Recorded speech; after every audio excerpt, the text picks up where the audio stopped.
How's it going, Laser Bruce's up over Sixkilla, and welcome to a demo for a game called Corpse Factory. This is a psychological horror visual novel. Thank you so much to Binary Left for letting us know about this one. I think the full game's not out until February 2022, but the demo is out now. I'm not too sure how long it's been out. Hopefully I'm not too late to the party. We'll probably try and do this in one big go, but we'll see how long it ends up being. Let's just jump in, shall we? From what I read, it seems like it's told in a linear fashion, but there are some choices that affect the final outcome, presumably in the full game. Let's just jump in, shall we? Wonder if it's voice acted at all.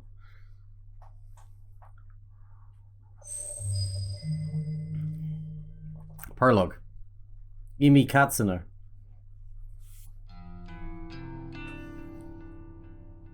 I know those bitches have been talking about me behind my back. They flash those fake smiles when I walk past. They wave half-heartedly and say things like, "Oh, hi, Emmy," or "You're the only one brave enough to pull off that look." They're all two-faced lion arseholes. I hate each and every one of them. Amano, Sachiko, Kurosawa, just look at them. Everything about them is fake. Fake lips, fake nails, fake smiles, fake personalities. Look, I'll be the first to admit that I'm a fake bitch too, but even I know I'm not as bad as them. I'm not horrible to every person I meet, just the ones I don't like. It's not fair that I have to work with them. I just wanted a part-time job, something breezy and casual. How was I supposed to know these delinquents would obsess over tormenting me? Amino is unbearable, but probably the least terrible of the three. She's a year younger than me and acts like she's some famous pop idol. She's a dropout, just like me, working in this dead-end part-time job just so her parents don't kick her out of their house. She spends her evenings singing at underground bars and hanging out with shady talent agents who swear they can promote her and make her the next big pop star. She gets taken advantage of time and time again, but never seems to learn her lesson. I don't know if she's just stupid or if she really thinks she's on the right track to becoming famous. I think it's desperate, not stupid. Sachiko is the kind of straight-laced girl you see at every school, studying her ass off to earn her parents' approval. The type of girl that always has the best grades but never really has any friends.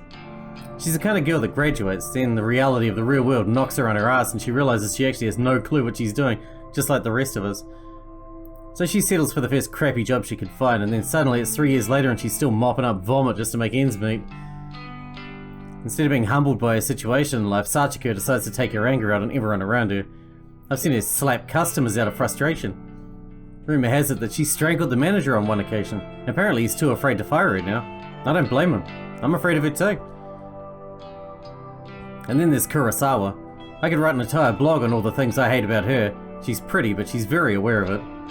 She seems to have a new sugar daddy every few weeks, some poor old fool that she strings along and milks dry. She must be nearing 30, but all her friends are still in senior high school. It's more than a little weird. They hang out around the train station, bullying homeless people and shoplifting from the convenience store. Pretty certain that she's done time once or twice. Kurosawa is just an all-round terrible person. She makes Amano and Sachiko look like saints in comparison. Honestly, I couldn't ask for a worse group of co-workers. Finally, there's me. Emi Katsuno. University dropout, part-time cashier, and up to my ears in debt.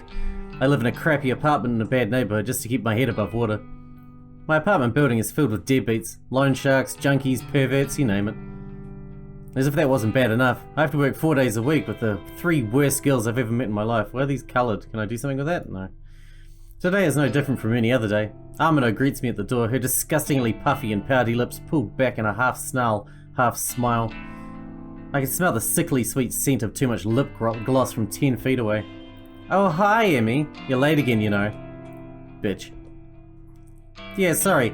Just let me pass. I'll go clock in." "Whatever. Kurosawa wants to see you. Can you, just go and see her?" "Fine." Amano walks off. I look around for Kurosawa.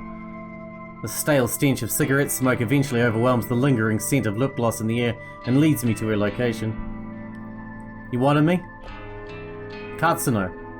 I need you to process a big refund. Don't mess it up, okay? It's for a regular customer." "Okay, I can do that. What am I refunding?" "There's a bunch of shirts on the counter. Just ring them up and refund them for cash. You can leave the money in the envelope under the register." "Fine, I'll take care of it." "Thanks. I'm going for a smoke break. I decide to clock in before processing the refund.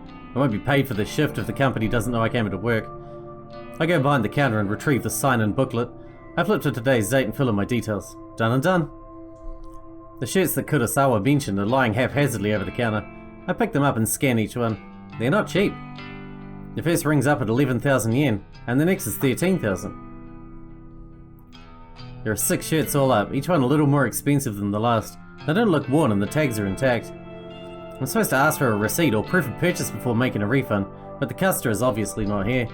Besides, the request came directly from Kurosawa, my superior, so I can't exactly refuse. The refund goes through the system successfully and the cashier opens up. Sounds like she's scamming the business for money. I count out the correct amount of money in 10,000 yen bills, then pop an elastic band around the cash and put it in an envelope.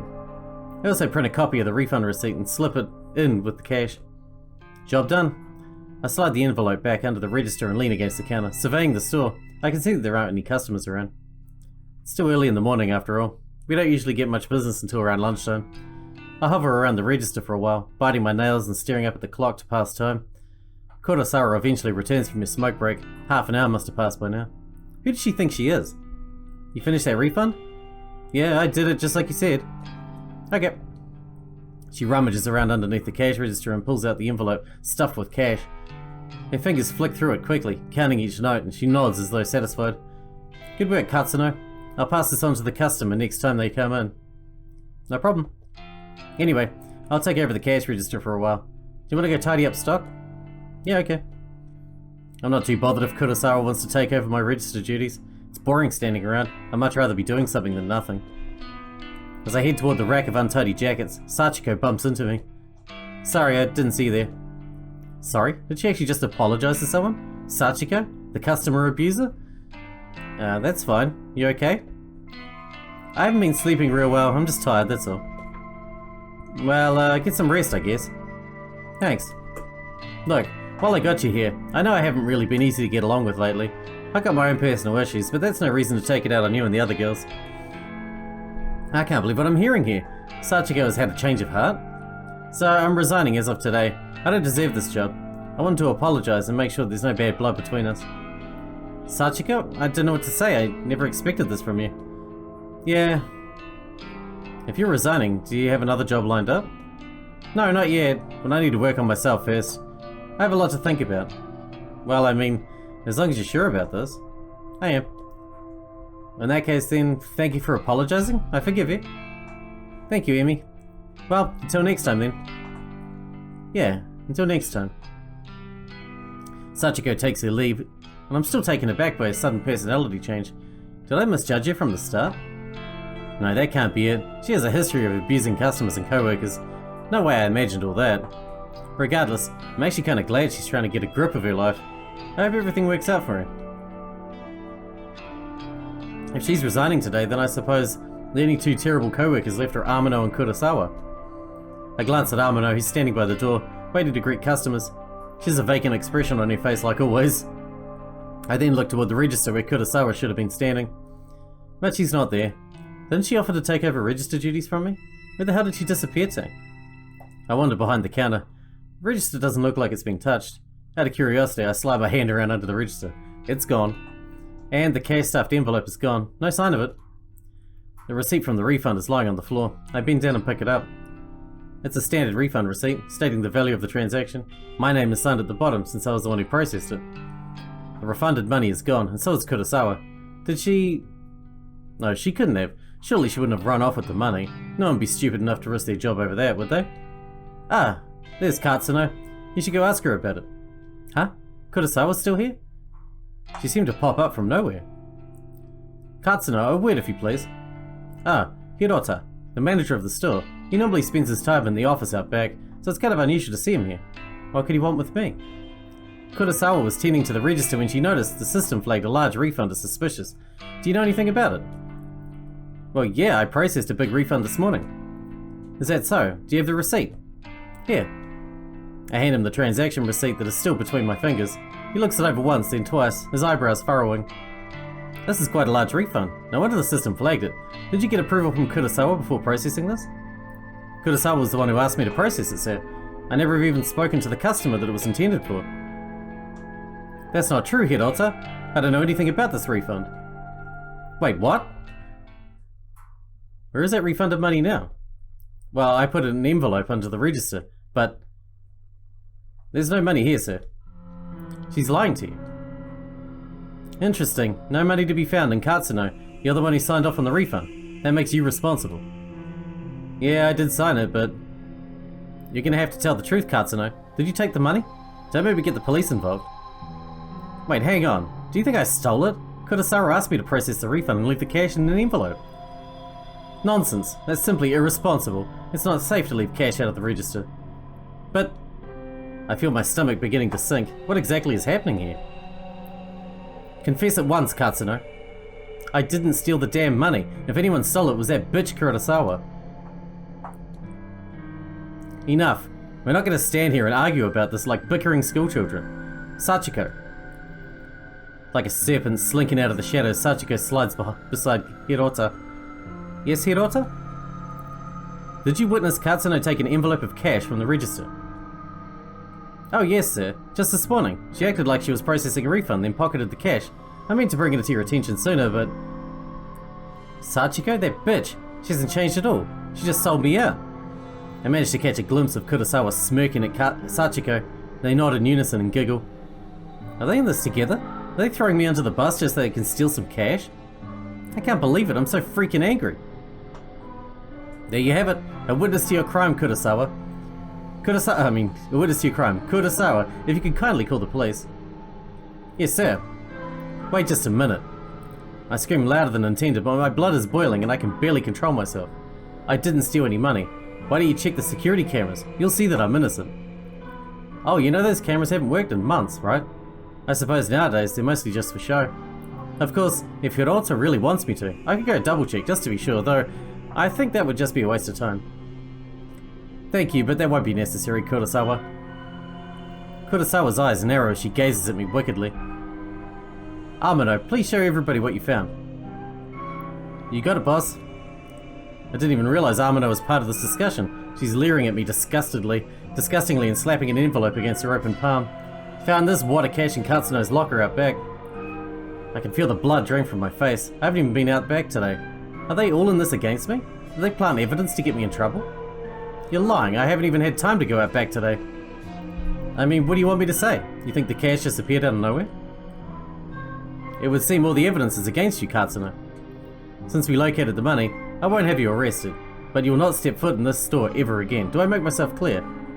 You're fired, and I'll make sure you never work in any of our stores again. I'm speechless. I can't even process my thoughts. The quiet giggling and snickering of Kurosawa, Sachiko, and Amano buzzes in my ears until my skull feels like it's gonna burst. Hirota grabs my shoulders and tries to lead me outside, but I jerk away and stumble backward. My back slams into the glass window at the front of the store.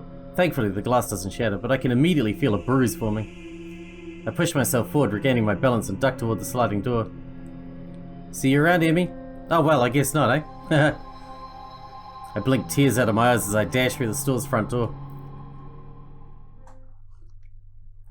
My anger and fear and anxiety get the better of me, and it's a good 5 or 10 minutes before I realize that I've been running aimlessly through the shopping mall.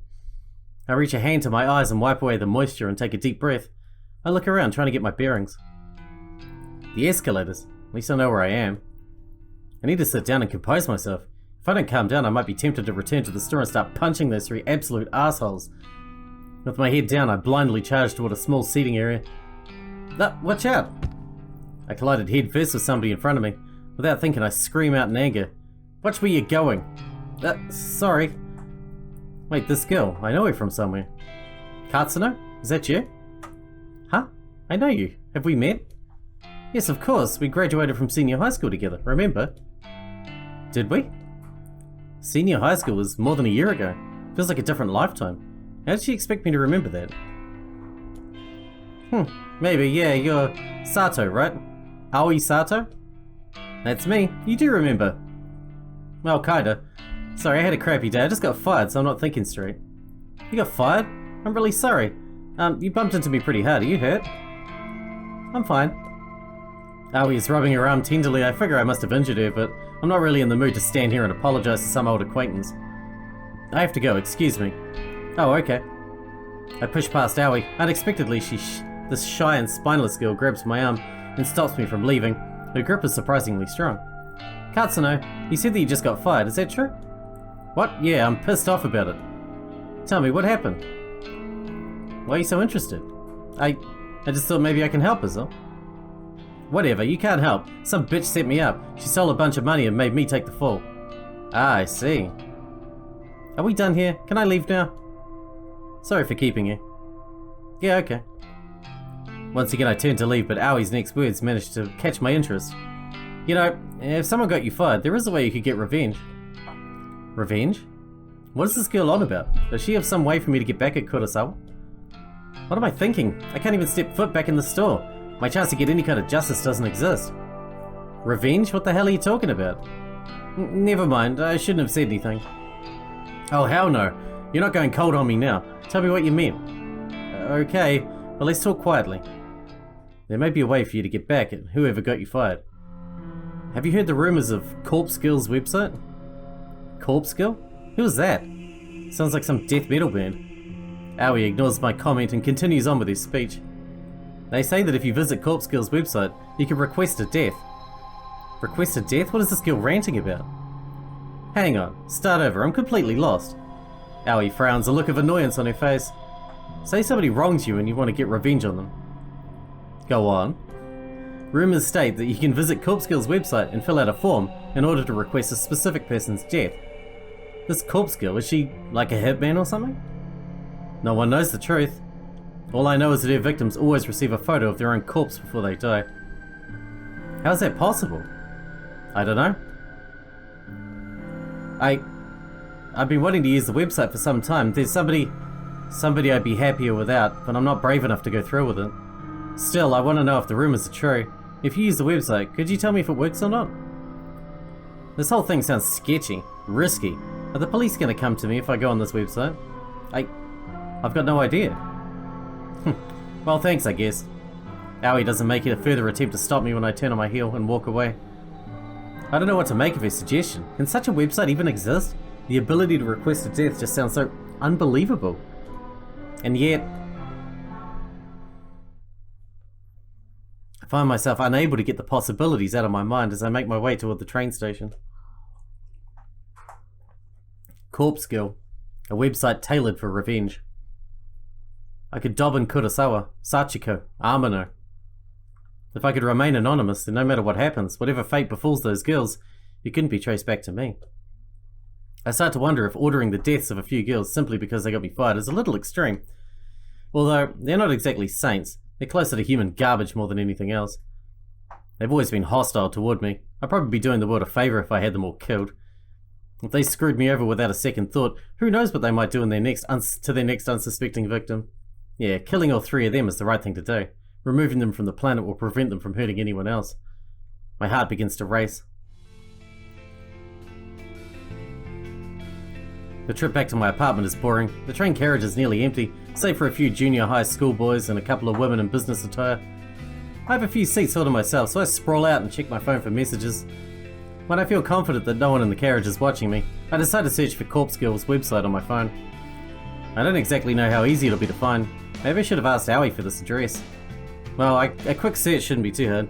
I begin to type Sixkilla's website. A few results pop up on my screen, but none seem relevant. There are links to funeral services and anime fan sites, but nothing that really matches what I'm looking for. Maybe this is a bad idea. I should probably delete my search history. Maybe just one more search. Sixkilla, request a death. My phone seems to lag for a few seconds as the search is submitted. Then, a fresh list of links appears. The top result catches my eye immediately. Sixkilla, revenge at your fingertips. This must be it. I click the link, and the website loads immediately. The website is simple. There's a freaky little dancing girl at the top of the screen who looks happy to belong on such a site. The whole site is really basic. A small blurb of text offers instructions.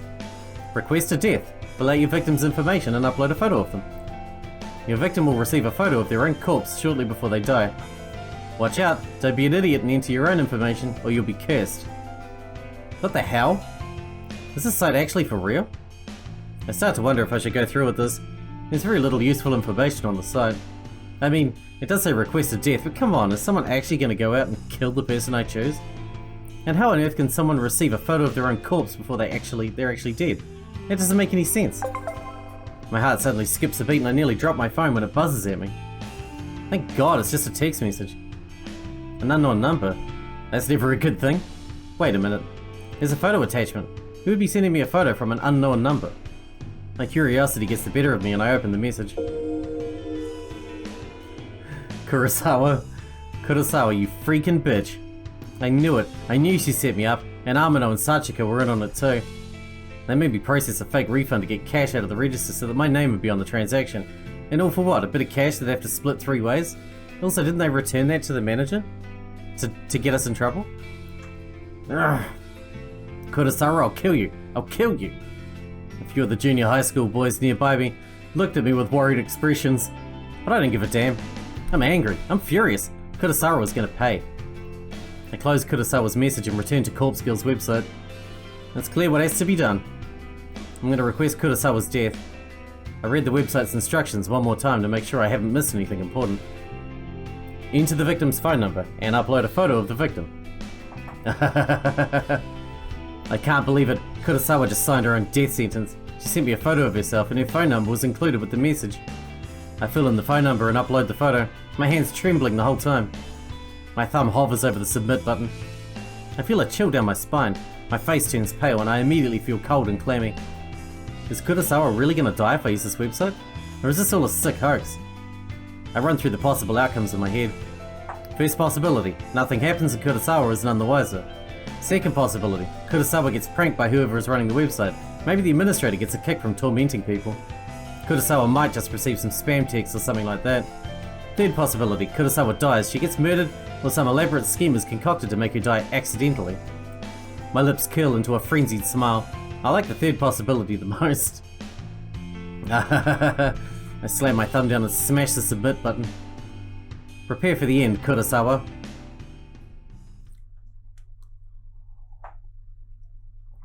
You know, if she hadn't sent us that message with a photo of her waving the money around, we probably wouldn't have gone through with it. Thanks, Kurosawa. When I get home, I can barely contain my nervousness. I'm shaking as I open the door to my tiny apartment. Hey, it's quite nice. How will I know when, or if Kurosawa is dead? Will Corpse Girl's website notify me?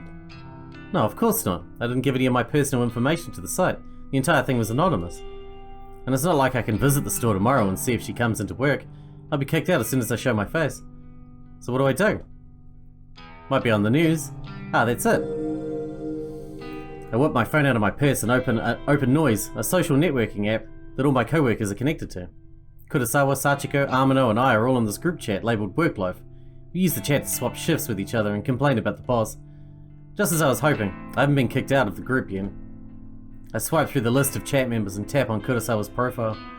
Last online 1 hour ago. Perfect. If I use this app I can keep an eye on when Kurosawa's active. She only has to be using her phone for Noise to detect that she's online. She doesn't necessarily have to be using Noise itself. It's the best way I can think of to monitor if she's still alive or not. It'll do for now at least. I wonder why Kurosawa sent me that photo of herself via a regular text message instead of through Noise. Maybe she thought she could be busted for it if someone got into her Noise profile. Who knows what that girl was thinking. Regardless, I'm thankful she made such a stupid mistake. I would have obtained her phone number if she decided to message me through Noise instead. After all, Noise is strictly an online service, no need for phone numbers. Come to think of it, where'd she get my phone number from? Well, no matter. It worked out in the end. I slumped down on the couch in front of the TV, kept my phone firmly gripped in one hand, my knuckles whitening. I start to bite the fingernails on my other hand out of anxiety. In an attempt to distract myself, I switched the TV on and streamed some stupid reality shows. The distraction hardly works, and I find myself instinctively glancing at my phone every couple of minutes, waiting for any kind of update on Kurosawa's online status. The evening passes slowly.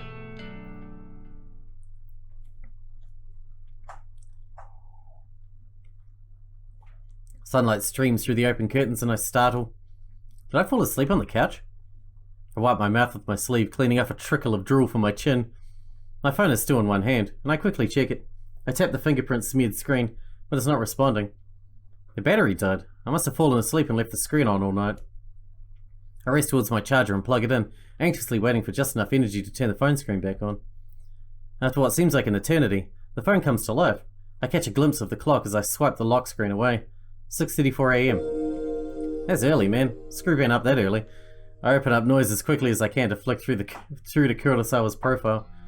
Huh? This profile is private. You're not connected to this person. Damn it, she blocked me. I frantically navigate to the group chat, only to find that I've been kicked out. Damn it. What can I do now? I've got no way of knowing whether Kurosawa is still alive. You got a phone number? Ring her. I slam my phone down in frustration and it vibrates in retaliation. Huh? Another text message? I blink a couple of times. Who'd be texting me at this hour? It might be Kurosawa again, trying to rub my face in her victory. Well, if that's the case, at least I know that she's still alive. I hesitantly pick up my phone again and open the message. There's no text, just a photo attachment. Great. So we're gonna die. Yeah. What the hell is this? I nearly dropped my phone in terror. A photo of a dead body, twisted, crumpled like it has fallen from a great height. A splatter of blood is flecked across the grass. It's hard to make out the details of the person. Dirty blonde hair, familiar clothes, smudged makeup. This dead body, is it supposed to be me? There can be no mistaking it. Without a doubt, this is a picture of my own corpse. I shriek again, unable to process what I'm seeing. I'm so entranced by the battered corpse that it takes me a minute to notice the timestamp in the corner of the photo. I got about an hour to go. It's today's date, but something's off. The time says 7:28 AM. That's about an hour from now. I shiver involuntarily and feel the sickening sensation of bile rising in my throat. This photo, is this a prediction of my death? Am I going to die within the hour? And then, the truth hits me harder than my face hit the ground in this grisly photo. When you request a death on Corpse Girl's website, your victim receives a photo of their own corpse before they die. Before they die. I can't look at it anymore. I throw my phone to the side and curl up on the floor. Did Corpse Girl send this to me? And how? How did somebody get a photo of my corpse? A photo that is seemingly from the future? It's impossible. It has to be a hoax. Some trick, some psycho tormenting me. Yeah, that's all it is. Somebody's messing with me. Probably Kurosawa. I get up off the floor and stumble around. I'm kind of lightheaded and unbalanced, and my stomach feels queasy, ready to launch its contents through my throat at any second. I blindly reach around for my phone and finally grasp it with near-frozen fingers. The phone number that sent the photo, it's an unknown number, but the digits don't match the number that Kurosawa texted me from yesterday. So it's unlikely it came from her. Bizarrely, the phone number is kind of weird. There are more digits than should be possible. I try to count them, but stumble a few times in confusion. I eventually conclude the number has 18 digits. Way too many. In addition, the phone number seems to repeat digits a lot. 666 33 666 22 666 44 666. It seems too strange to be real. Is it possible to fake a phone number? Something interesting catches my attention. Even though the caller ID doesn't recognize the number, it has data on the origin of the number. Tokyo, Japan, my very own city. Perhaps the sender of this photo can mask their number, but can't hide their location. This gives me an idea and I decide to get to the bottom of the situation, despite my head throbbing and my stomach pleading to be emptied. I punch the phone number into a search engine along with the keyword Tokyo. One result. The link points to a popular discussion board, Noise Channel. It's an anonymous board where users can talk about almost anything. And no big surprise, it's owned and operated by the very same company behind the Noise app that I use on my phone. I tap the link and get taken to a discussion topic from less than a week ago. I quickly read through it. Topic: strange photo from unknown number. Hey, so today I got a strange photo from a number I don't have in my contacts. Not sure what the deal is. It was gross though. Wondering if any hackers can trace the number or something. It's 666336, etc. Seems like the Tokyo area. I'm in Osaka. Okay, thanks in advance. The topic is only one reply. Strange photo from unknown number. You got this too? Was the gore photo a picture of yourself? I'm worried. Received a similar pic from the same number. Thinking about contacting the police. Not sure if I'm overreacting. And that's it. The end of the discussion. Neither poster followed up on their conversation. Damn it, that's all? It didn't give me anything to go on, except now I know that at least 2 other people have received bloody photos of themselves. I wonder if those photos were as extreme as the one I received. What happened to these 2 posters? Why didn't they continue the discussion? I feel myself beginning to sweat. My body's going from cold to hot and back again several times a minute. It feels like I have a fever, but I know it's just stress tearing me up. I check the time. 6:59 AM. About half an hour until the time printed on the photo. I take a deep breath and the doorbell buzzes. I freeze in place, unsure whether I should answer the door. In this sketchy apartment building, it's a risk to answer the door on any given day. But before even taking into consideration that some psycho just texted me a photo of my own corpse, I tiptoed toward the door on stiff legs and gazed through the peephole. There's no one there. Whew. I breathe a sigh of relief. Maybe I'm just on edge, and the doorbell echoed from someone else's apartment. Besides, I don't know of anyone who would visit me unannounced, especially this early in the morning. I slump to the floor, my back sliding down the door as I come to rest on the carpet, my legs splayed out haphazardly in front of me. I've had enough fear for one day. I have to just believe this whole thing is a hoax. It's probably karma for trying to get revenge on Kurosawa. Yeah, that's it. Karma. The doorbell rings again and I scream in shock. My head slammed against the door as I was resting against. I jump to my feet and ignore the peephole, this time simply swinging the door wide open. Why would you do that? A gust of chilly morning air sweeps into my apartment, and I shut my eyes tightly against the sudden cold. My messy hair tangles in the wind and obscures my vision. When I open my eyes, quickly I sweep the hair out of my face and look around. There's no one here except... a metal trolley is blocking the walkway in front of my door. A stark white bag about the size of a human body rests atop the trolley. My heart begins to race as I immediately recognize what this is. On TV, they always show these trolleys used in morgues to cart dead bodies around. Dead bodies? The vomit that's been trying to escape my body all morning finally finds its way out of my mouth. I retch and heave in the doorway until nothing is left inside my belly except a stinging stomach acid that threatens to burn through its fleshy container. The stench wafting from the trolley is overwhelming. Pinching my nostrils closed does little more than trap the horrific odor inside my own skull, and I gag and sputter involuntarily.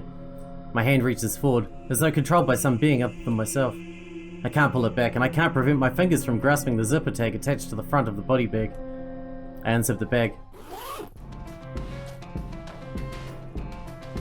Is that us? And there I am, a wretched corpse exposed to the day's first rays of sunlight. I stand here in the doorway as I lay there on top of the trolley, simultaneously alive and dead, but more dead than alive in both bodies. The bruising on my face is horrific, and I reach a stiff finger to my own lips, my living lips, tracing the outline of the bruise that I see before me. There's no pain where the bruise should be, and I breathe a sigh of relief. For why would there be any pain if I'm already dead? To feel pain would be absurd, and then I would really have to start worrying. I wonder how I died. Did I fall from a great height? Did somebody hit me with a car, or did I collapse from some internal reason? Perhaps from organ failure, or some undiagnosed sickness? Maybe I didn't die and the corpse in front of me is alive, living and breathing just as I do while standing in front of myself. Maybe this is all a prank and I've pulled on myself, dying just as a joke, and never really dying, always living until the point I actually die, and it's no longer a prank. My head is splitting, I can't think straight. All the thoughts in my mind are jumbled, the meanings behind unspoken words disappearing behind foggy clouds inside my shattered skull. To clear my head, I step around my corpse and stand by the walkway's railing. I'm on the 4th floor of the apartment building. There are 2 floors above me, so I could go higher if I wish, but I'm pretty sure a leap from here would be enough to render my living body identical to that of the corpse on the trolley. At this point in time, there exist 2 versions of Emi Katsuno. One is living, and is me, and the other is dead, but also me. I can choose now to be alive and dead, or be dead and dead, but I cannot choose to be alive and alive. So even if I choose to be alive and dead, I'll still only be half alive. But choosing to be dead and dead is nice and clean, absolute, an indisputable solid state of existence. I grip the cool steel handrail and lean over the walkway, my hair whipping against my face thanks to the relentless wind. 4 stories below me is a small courtyard, paved with concrete and decorated with the occasional shrub or flower bed. Are you actually going to kill yourself? I miss the concrete by about 2 feet. Dirt sprays up into the air as my nose is crushed under my own body weight. I think about that photo Kurosawa sent me, with his smug smile and her hands full of stolen money. My teeth grind into my tongue and sever it, but it doesn't manage to escape my closed mouth. My mind wanders and settles on Corpse Girl's website. What was that all about anyway? As far as I know, nothing happened when I submitted Kurosawa's details. Maybe Kurosawa found the website as well and submitted my details first. I guess Corpse Girl got me. Well played, Kurosawa. I think I could taste blood in my mouth, but it might just be a memory from some other point in my lifetime. A blinking light from a nearby parked car kind of irritates me, but then my vision turns blue or black. My only concern is how I never truly know what.